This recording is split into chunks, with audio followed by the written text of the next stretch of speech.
पाकिस्तान ने दाइश के हवाले से अफगानिस्तान के इल्जामात मुस्तरद कर दिए। हफ्तावार प्रेस ब्रीफिंग में तर्जुमान दफ्तर खारजा शफकत अली खान ने वाज़ेह किया कि पाकिस्तान दाइश की मुआवनत नहीं कर रहा।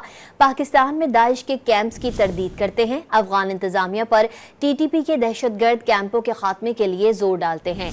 एक सवाल के जवाब में शफकत अली खान ने वाज़ेह किया कि वज़ीर दाखिला का दौरा वाशिंगटन वजारत खारजा के तवस्सुत से नहीं था। पाकिस्तान किसी मुल्क को इजाज़त नहीं देता कि वो बताएं कि पाकिस्तान के किसी मुल्क से कैसे ताल्लुकात होंगे।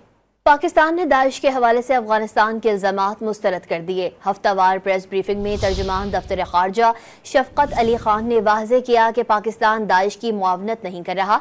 पाकिस्तान में दाइश के कैंप्स की तरदीद करते हैं, अफगान इंतजामिया पर TTP के दहशतगर्द कैंपों के खात्मे के लिए जोर डालते हैं।